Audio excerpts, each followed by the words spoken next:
President Biden announces bold plan to reform the Supreme Court and ensure no president is above the law. So let's talk about what this is, and then we'll check out some reactions on social media from both the left and the right. So Biden tweeted this, or, whoever handles his social media tweeted this. In the face of increasing threats to America's democratic institutions, I am calling for 3 bold reforms to restore trust and accountability to the Supreme Court and our democracy. So first and foremost, I am totally down with that. I don't really like the way the Supreme Court is currently set up. I think it should be more accountable. First, I am calling for a constitutional amendment. Okay, already, Joe Brandon, I can stop you here. This isn't happening. This is some sort of Hail Mary to, appeal to potential Harris voters who will see something like this and think, well, if the Harris administration is going to be an extension or continuation to some degree of the Biden administration, maybe we'll see these types of policies, in that administration. But constitutional amendment, no. Not going to happen. There is such a high bar to clear to get a constitutional amendment to pass. The last time we had a constitutional amendment pass was in the early 90s, and it was on congressional salaries or something like that. And before that, I think was in the early 70s. That one lowered the voting age from 21 to 18. So the most recent substantial one was 50 years ago, and the most recent one was 30 years ago. So already this is going to be a huge hurdle that, I just don't foresee happening. To even get one, get the ball rolling, I want to say you need 2/3 of both the House and the Senate to want to create this amendment. And then you need 3/4 of state legislatures or something like that to actually ratify it. So you're asking a lot. Frankly, I'm not convinced there's anything in today's highly polarized climate that could pass for a constitutional amendment. In any case, constitutional amendment, not going to happen. First, I'm calling for a constitutional amendment called the No One is Above the Law Amendment. I mean, that sounds pretty good to me. But as we know with American politics, just because a piece of legislation can have a nice name like the Patriot Act doesn't mean it's actually anything good.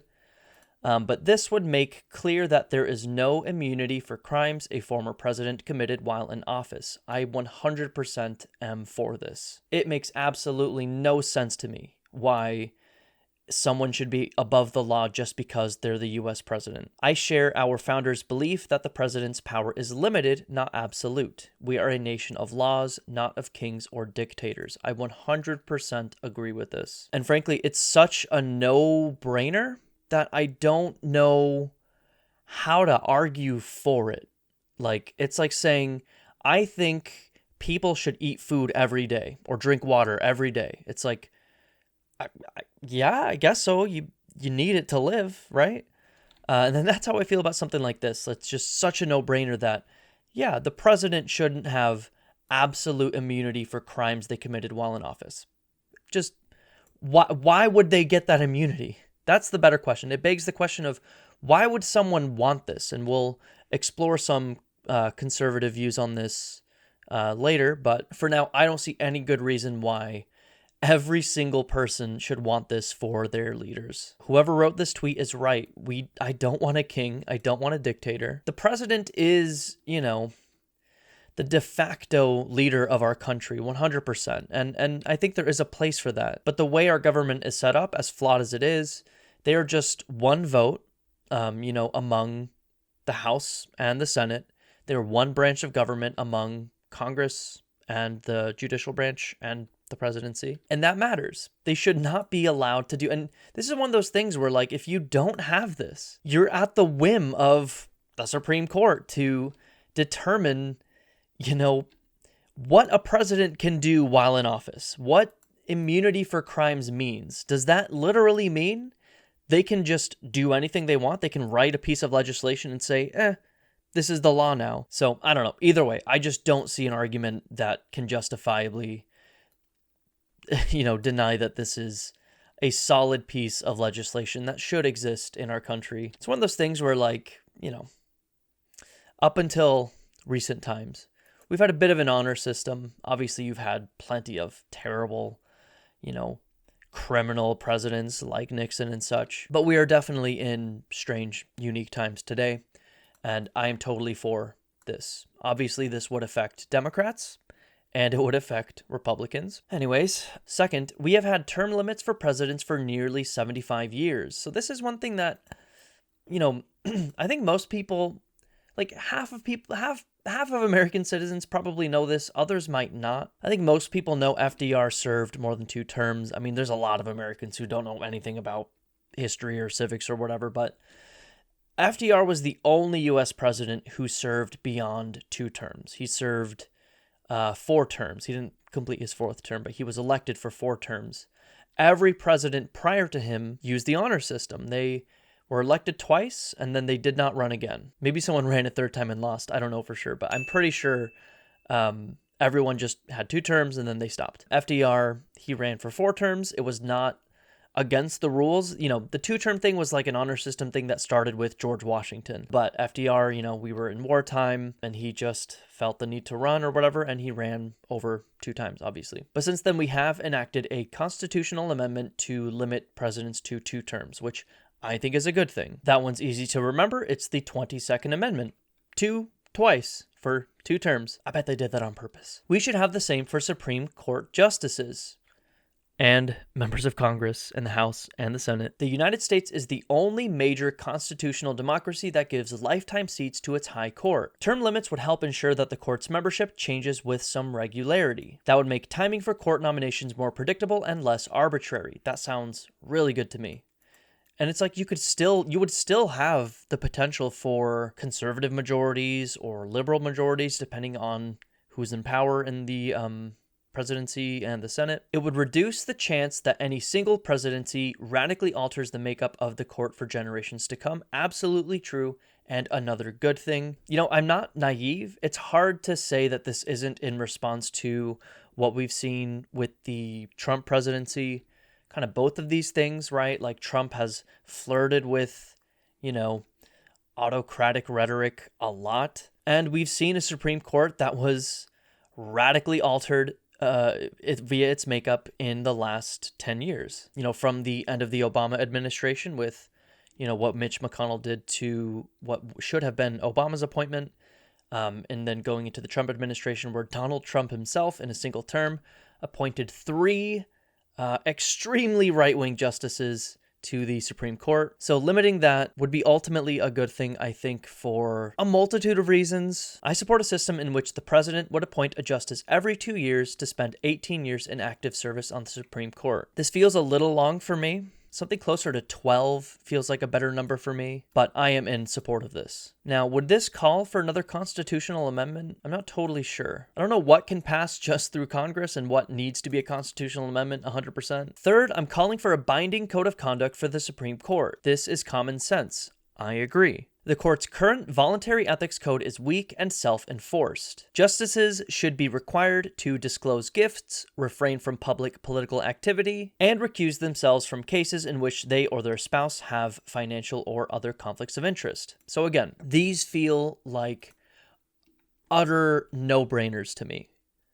I just don't know how you can argue otherwise against these. You know what I mean? Especially this one. I mean, if you've been following like the Clarence Thomas stuff, he is just getting tons of high value, expensive gifts from millionaire and billion-dollar donors. They're taking him on lavish trips. They are buttering him the fuck up. They're doing it surreptitiously. Some watchdogs do uncover some of this stuff. And so what we know is what we know, and it's bad. The idea that these things aren't affecting their judgment and their policy making is absurd to me. Again, all of these things, in my opinion, are no-brainers, and I'm very curious to hear arguments against this. Like, I'm seriously extremely curious to hear arguments against these, and we'll try and see if we can find some. Every other federal judge is bound by an enforceable code of conduct, and there is no reason for the Supreme Court to be exempt. Absolutely. This is solid,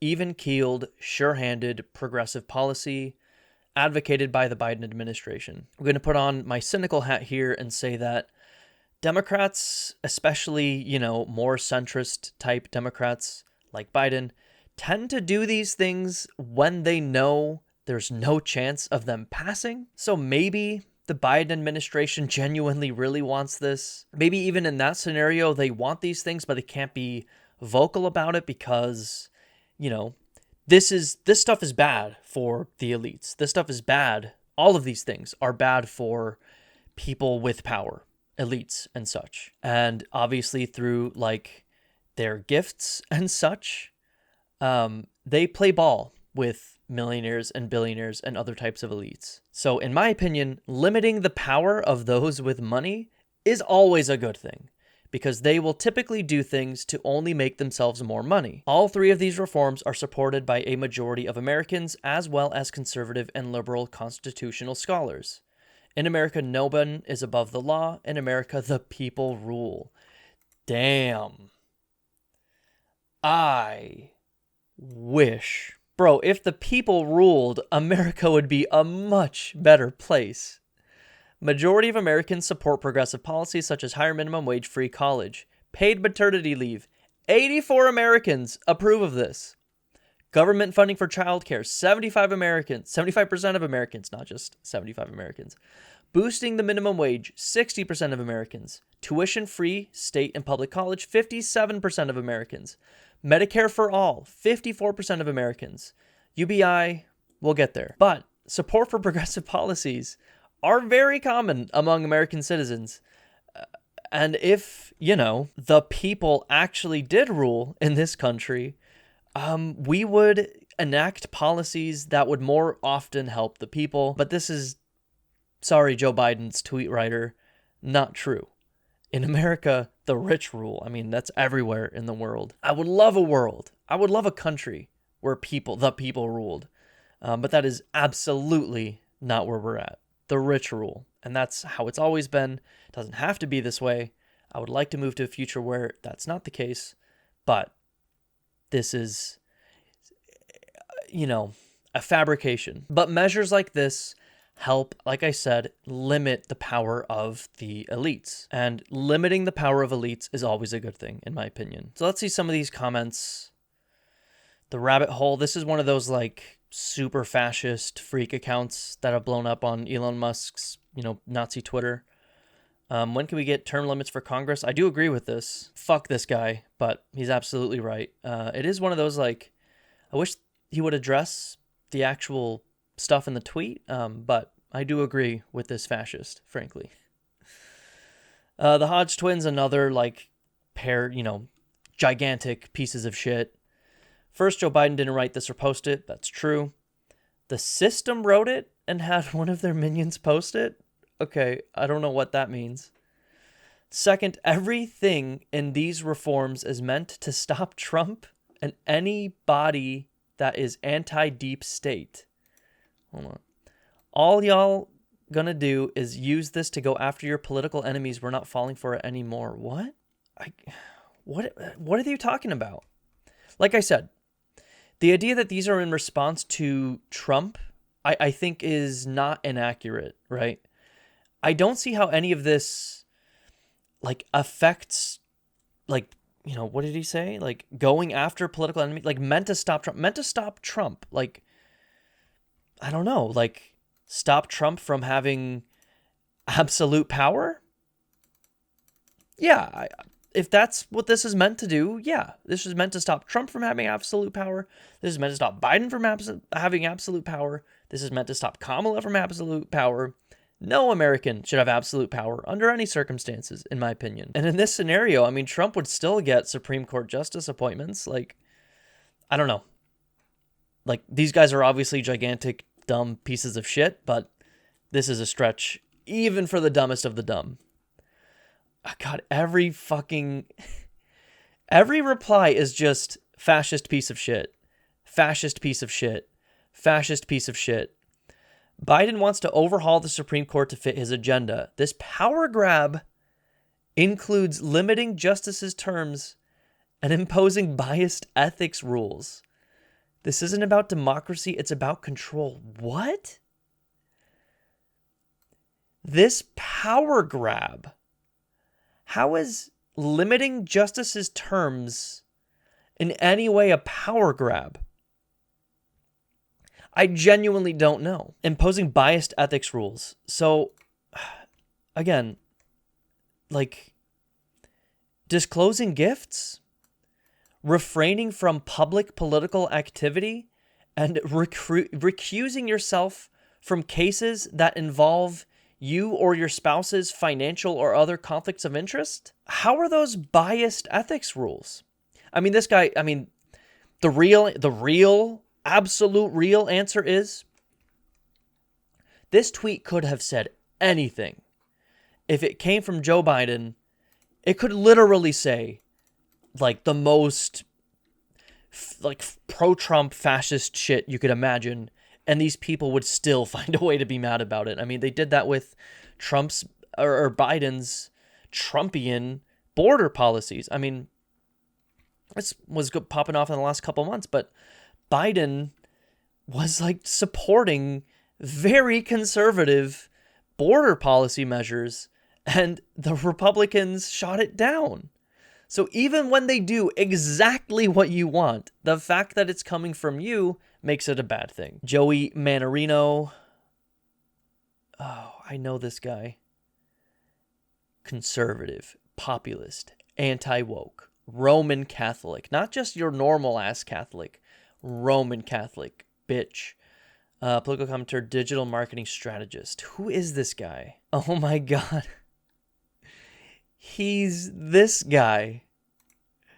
This came out a couple days ago, which is why I've heard of it. He tweets this. I'm a true Black American woman, and I've been Black all my life. I was born Black, and I will die Black. My mommy Black. My daddy Black.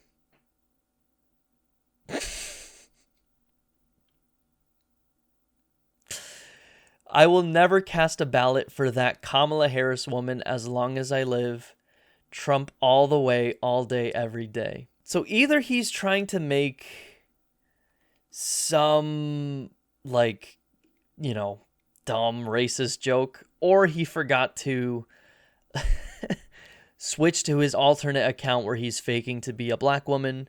We have seen this multiple times from conservatives. It's one of those things where, like, if I had a nickel for every time this happened, I'd have like 8 nickels, but it would be 8 weird ass nickels. You know what I mean? Yes, who can forget Dean Browning? I'm a Black gay guy, and I can say personally, Obama did nothing for me. My life only changed a little bit, and it was for the worse. Everything is so much better than Trump, though. I feel respected, which I never do when Democrats are involved. Bro forgot to switch to his sock account as well. I like his offensive use of Black speak. Yeah, I can't. I'm losing my mind at my mommy Black, my daddy Black. God. Fucking conservatives. God, they're hilarious. So that guy is saying, you're a piece of communist shit. Every communist wishes Joe Biden was a communist, bro. So, is anyone gonna say, like, anyone who poses this is very strange? Okay, let's see what the QRTs are in here. If you agree with term limits and a code of conduct, why don't you press them to be applied to all branches, including Congress? I mean, progressives have been asking for term limits for a very long time. Oh, I 1000% we should. I say no more lifetime politicians. Yeah, like, this is no-brainer progressive politics. You're asking progressives about term limits? Yeah, we want term limits, bro. This is exactly the president acting as king. He has no authority over the SCOTUS. He can't... He's not... I don't think President Biden is saying, like, I'm assigning an executive order to do these things, right? I wouldn't mind if he did. Personally, these, again, feel like no-brainer, objectively good things. And if he wants to play the Constitutional Amendment game, we can do that. Okay, so this guy's fine if he did it via constitutional amendment. Republicans are against a binding code of ethics for the Supreme Court and ensuring that no president is above the law. Why? Because the leader of the party tried to change the outcome of an election. True.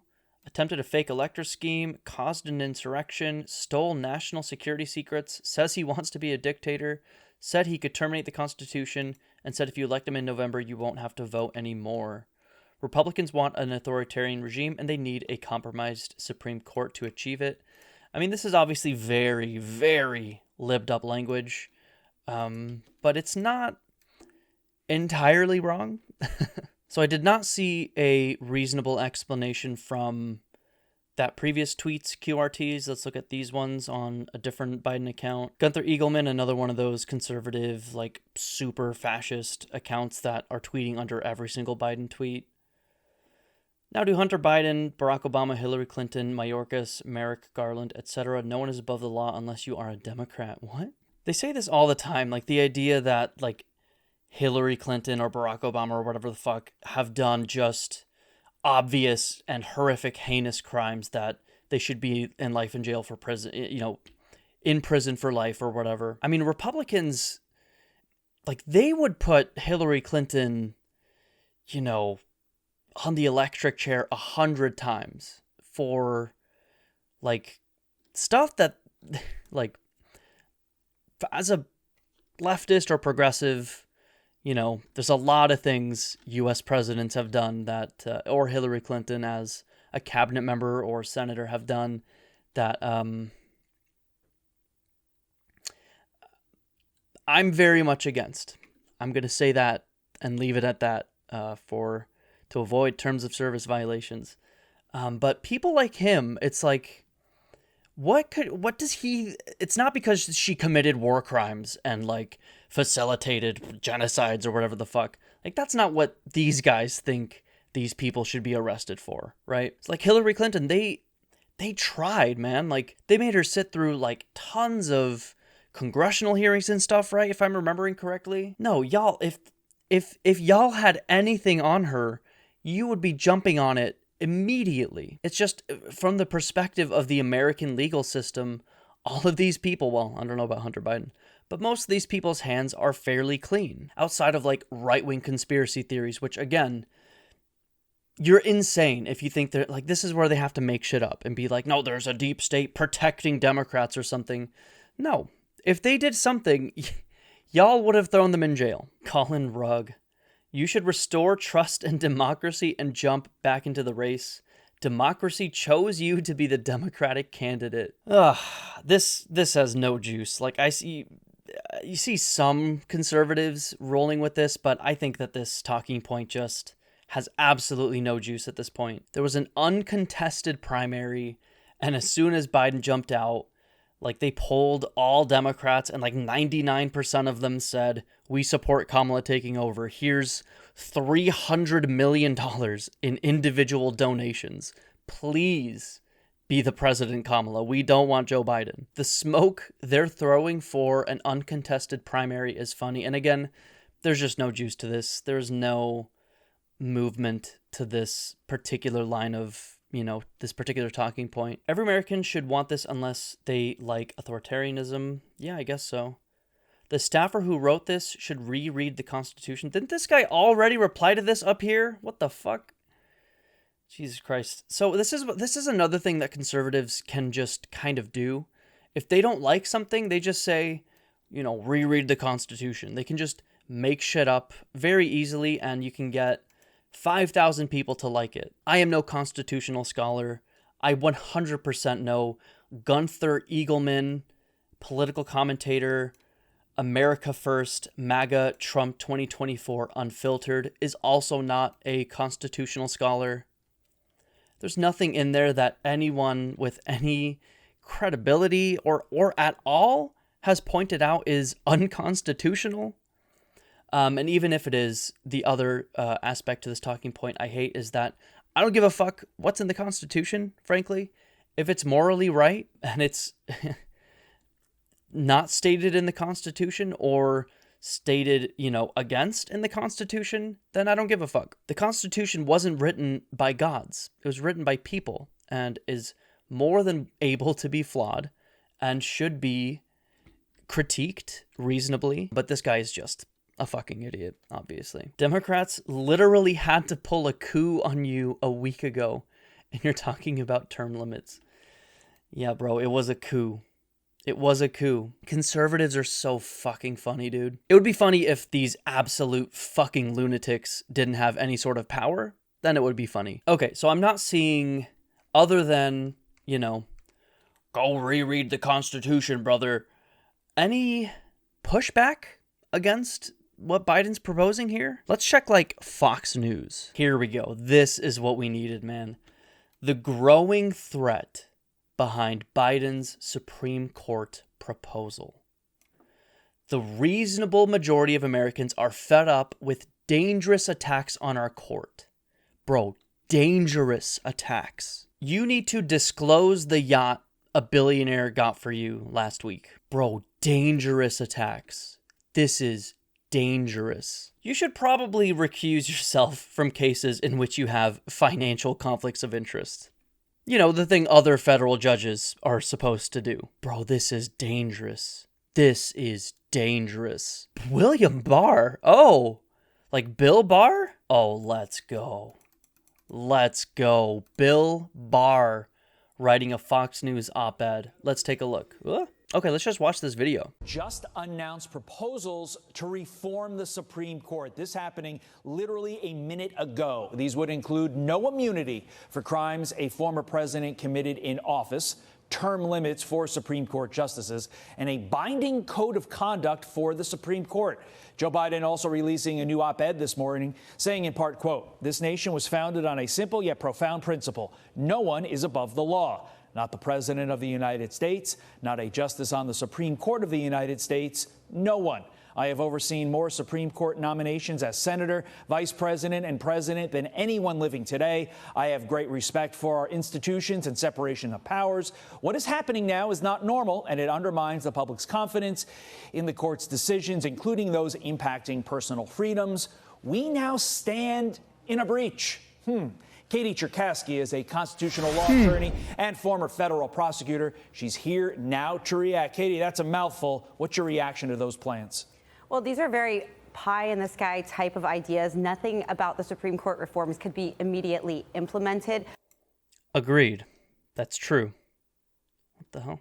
But it certainly shows the position of the Democrat Party. They don't like the outcome of the court's ruling, so they want to change the rules here. So many of these reforms would require, if not legislation, actual constitution. Bro, we want to change the rules, okay? We want to change the rules. Disclose gifts. Recuse yourself when you have financial conflicts of interest. Term limits. Term limits. Like, come on. Don't just say they're bad. Tell us why these policies are bad. Constitutional amendments. So, again, not politically viable at the moment, but certainly a strong and radical position. Yeah, such an important point that politically this can never happen because a constitutional amendment requires all three branches of government. I mean, not the three branches, but you need the House, the Senate, and the President. You also need 38 of the 50 states to sign on. There are too many Republicans for this to work. But on the immunity... Again, I love how there's not an ounce of whether this is good, like good policy for the American people or not. It's, you know, too many Republicans. This is a Democrat proposed policy. Too many Republicans. Joe Biden could have said, like, I'm trying to think of good policy that Republicans would also support. And I can't think of any.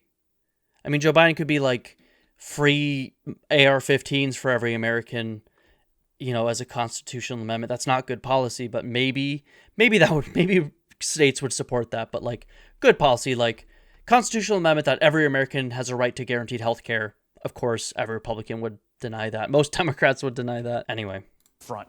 Let's focus on that. Isn't this a bill of attainder, basically creating a law, in this case an amendment, that targets one person, Donald J. Trump?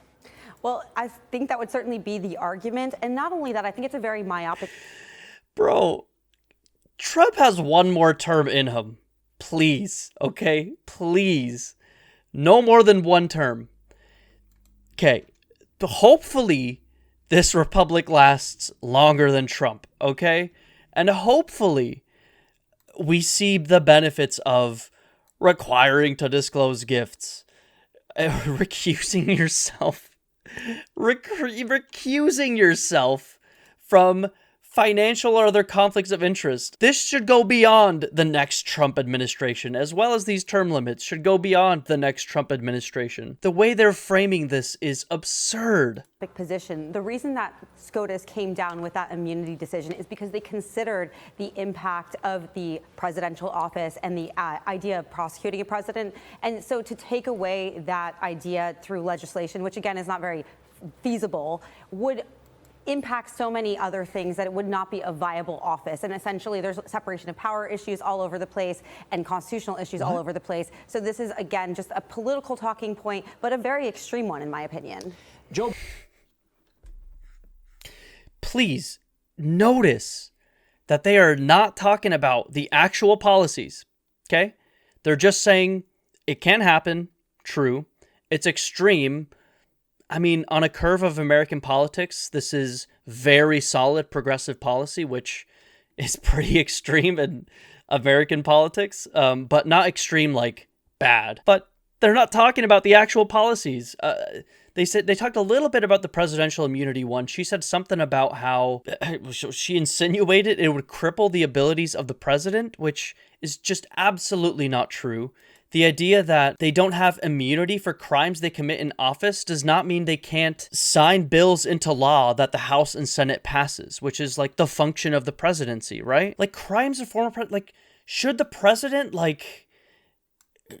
be allowed to use their office to embezzle or manipulate the stock market to make themselves money? Like, should anything the president do not be prosecutable? Like, it doesn't make any sense to me why Republicans are just so dead set on having a king or a dictator. It makes no sense to me. Biden says this is all about restoring faith in the Supreme Court. But doesn't something like this, a statement like this, and a policy position like this, cloaked with the veneer of the White House, really end up undermining trust in the Supreme Court in the first place? Well, that's exactly what's been going on here. I mean, should the Supreme Court never be criticized under any circumstances? If the Supreme Court is doing dumb shit, if people like Clarence Thomas are doing dumb shit. For over 20 years, Supreme Court Justice Clarence Thomas has been treated to luxury vacations by billionaire Republican donor Harlan Crow. He goes on cruises in far-flung locales on Crow's yacht, flies on his private jet, and keeps company with Crow's powerful friends at the billionaire's private resort. For more than 2 decades, Thomas has accepted luxury gifts virtually every year from the Dallas businessman without disclosing them. I'm not going to get into this too deeply. There's a really good investigative report done by John Oliver's show that I'll put in the description that you can watch. I highly recommend it. Anyway. Been sowing distrust in the Supreme Court because they simply don't like some of the decisions that have come out. And that, again, is a very myopic position because many of the decisions... No, it's not just because they're dumbass far-right decisions. It's because they do shit like this. They take part in cases that they have conflicts of interest in. There have been recent events where this has happened. They're taking gifts from millionaires and billionaires and not disclosing them, which will 100% affect their policymaking. And they're just, especially the conservatives, demonstrably corrupt, and they should be public servants. From the court are unanimous, or they don't fall along partisan lines. So certainly there are some very key issues that Democrats don't like, and that is what is motivating this. But certainly it is disrespectful to that co-equal branch of government from the executive branch. Curious if you agree with my take. The Supreme Court is the one institution in our country. Tell me why we shouldn't disclose gifts from billionaires. Tell me why term limits don't make sense for the Supreme Court. Forget about the optics. Tell me why this is bad policy. Tell me why this policy, outside of, fracturing the trust of the American people have with the Supreme Court. Yeah, motherfucker. This shit should fracture the trust the American public have with the Supreme Court. Undisclosed gifts from billionaires from decades, $100,000 trips. This should be fracturing the trust the American people have in the Supreme Court. Not having to disclose this shit. Fucking Fox News, dude. Absolute fucking monsters. That Democrats have not been able to undermine the way they want, to take control of the way they want, and it frustrates them to no end. It frustrates them to no end. Disclose gifts from billionaires. Recuse yourself from cases where you have a vested financial interest.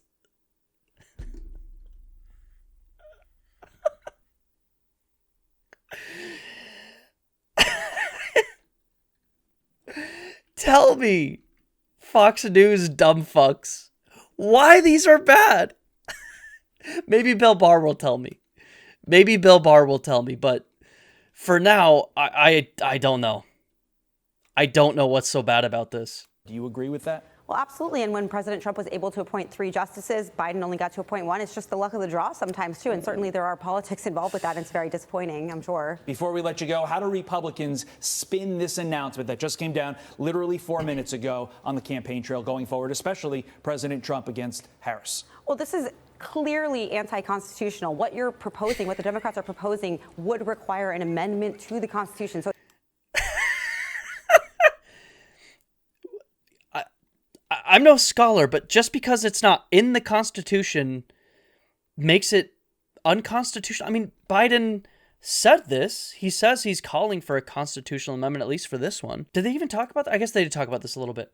But again, they have not touched on the actual policies. They just, touched on what the aesthetics, which is, not unexpected. But I was hoping, beyond hoping, that they would explain why disclosing gifts or recusing yourself from cases where you have financial or other conflicts of interest are bad policy for the American public.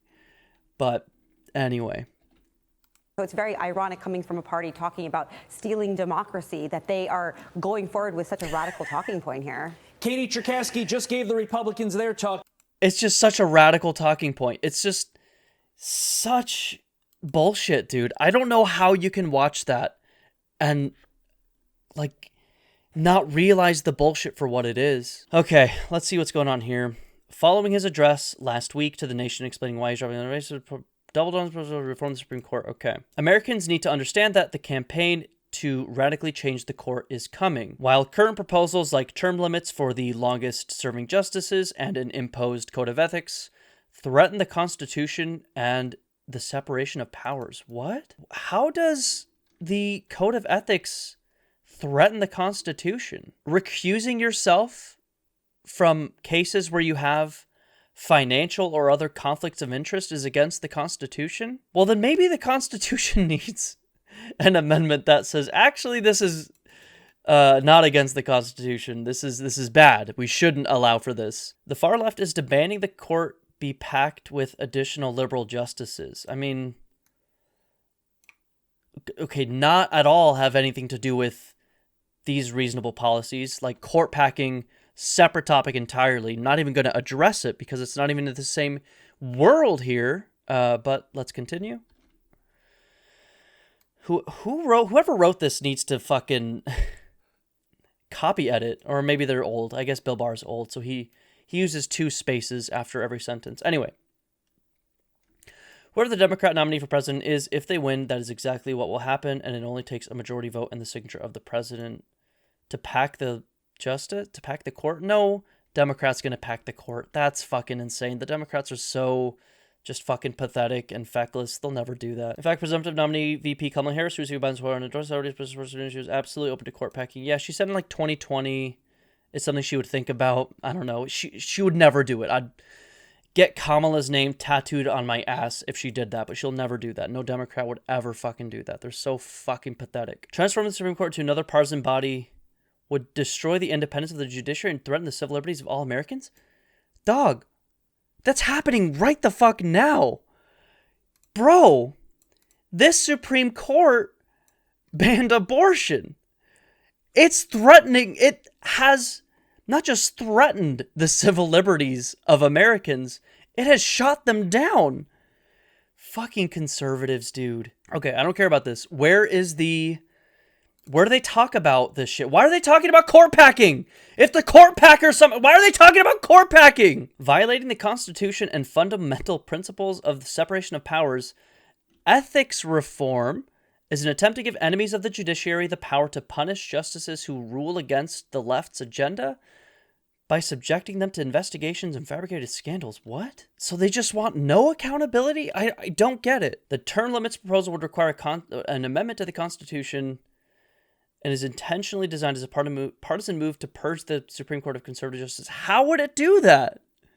How would it do that? It's literally just... like, if we elect more conservative presidents, there would be more conservative justices. Immediately removing the longest serving and most conservative justices, first including textualist Clarence Thomas and Samuel Alito. Who, like, okay, Trump wins in November. What does it fucking matter?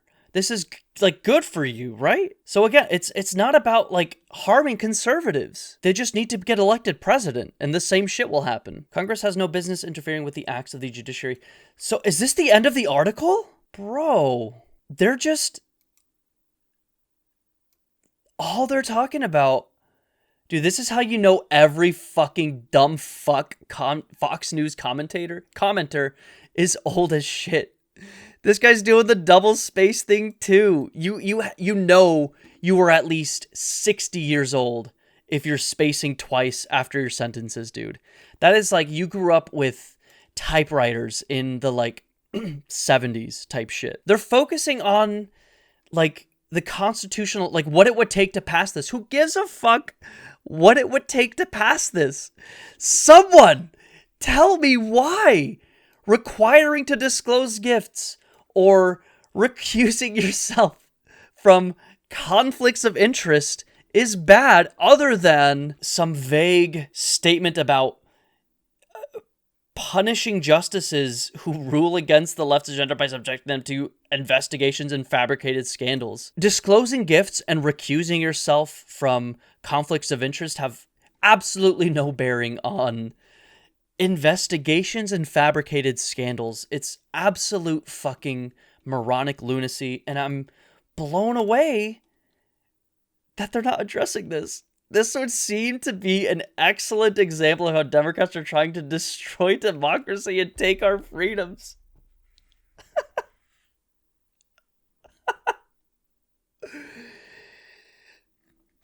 What? Term limits? Recusing yourself? Disclosing gifts from billionaires? It's destroying democracy? Trying to prevent completely immune heads of state is destroying democracy? Ugh. The fantasy land that conservatives live in, man. It's insane. Utterly fucking insane. Ugh. Okay. Let's see what Reddit libs are saying. Getting 3/4 of states to ratify is going to be difficult too, although listening to the red states' arguments should give us all a laugh. We've seen a taste of what the red states' arguments will be. They're not going to, I mean, this is typical conservative behavior, right? But they're not going to focus at all on the actual substance of what these policies propose, and just vague notions of, I don't even know, like somehow using this to go after political enemies in the Supreme Court. Went over to r/conservative to see how they would react to this news, seeing as how it seemingly should be something they support. The top comment on their post about this is saying they should also push for Congress term limit. That's we saw that on Twitter, didn't we? That's the like also, I guess, current like NPC conservative reaction to this is like whataboutism kind of, by saying, well, why aren't you pushing congressional term limits? I agree with that. Banning stock trading for those in office as well. I 100% agree with that with these conservatives on r/conservative. Reading through that thread, it's clear that they like the proposal but are afraid to say it because they'll get banned. Oh yeah, absolutely. r/conservative, if you say anything against conservative policy, you get immediately banned. So instead, the top comment is about how it doesn't go far enough. Must do Congress to in one step or no likey. because that's at least an excuse to oppose it. That's so funny. That is so funny. And the rest are scratching and scraping for some reason to not like it, all of which boils down to they only want to make things better for everyone forever because it currently doesn't favor them. Yeah. Anyway, all in all, I like all of this. It will never pass. And seeing the conservative reaction to it has been quite funny for me.